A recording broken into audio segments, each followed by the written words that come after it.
Played 11 games as a freshman, 13 games last year. Seeing that growth and progress that you're hoping for in each of your student athletes? Yeah, he did a tremendous job this summer, really developing his body. He was a tall, skinny coming out of high school. Really took it upon himself to develop himself physically this past summer.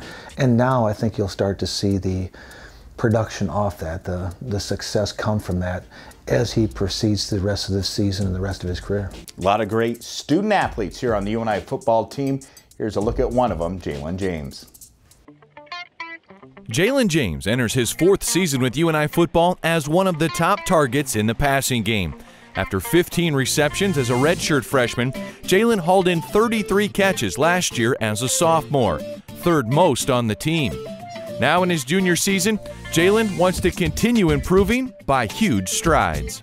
The main thing for me is just being able to make plays when people aren't expecting people to make plays, or you know, when it comes down to the end of the game when we need a big play and someone to rely on. I want to be that guy, you know what I mean? The roadmap he's following is that of former Panther Darius Fountain. The 4th-round NFL draft pick to the Indianapolis Colts set the bar for Jaylin to reach for, or even to surpass, in regards to football and life off the football field.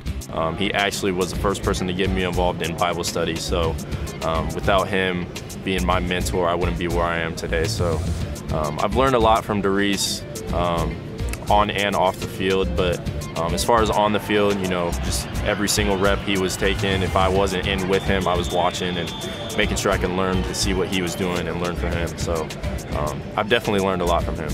One of the hardest workers this offseason. He really wants to put himself in the position to be a top receiver in this league. He's got the potential to be. He'll make a play. He's very fast and explosive. He's one of those guys, you know, we lost Darius last year, but I think Jaylin's going to be that next guy where, you know, we got a fade ball down in the red zone, throw that thing up, and he'll go get it.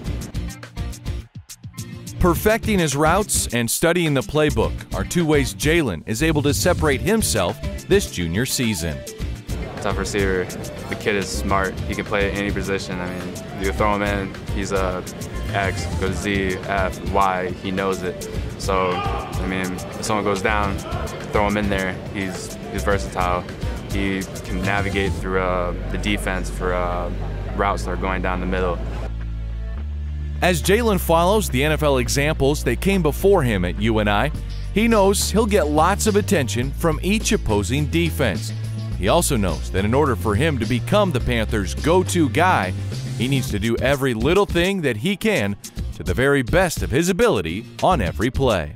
In order to do that, you've got to have some balls thrown your way. You've got to be able to make those catches and make some tough catches and some twisting catches and those kinds of things kind of for that to happen. But he has a desire to be that guy. He's worked extremely hard this offseason, and we need somebody to be an absolute #1 guy for us. Last year, Reese was, you know, the definition of the guy making plays here and there every single, you know, drive that we had. And so I kind of want to echo what he did and be able to make plays when people rely on him. So. Still to come on this edition of Panther Sports Talk, we hear more from head coach Mark Farley as the Panthers move through conference competition. And we bring you a special story on one of the leading tacklers for the defensive unit the past 2 seasons. This is Panther Sports Talk.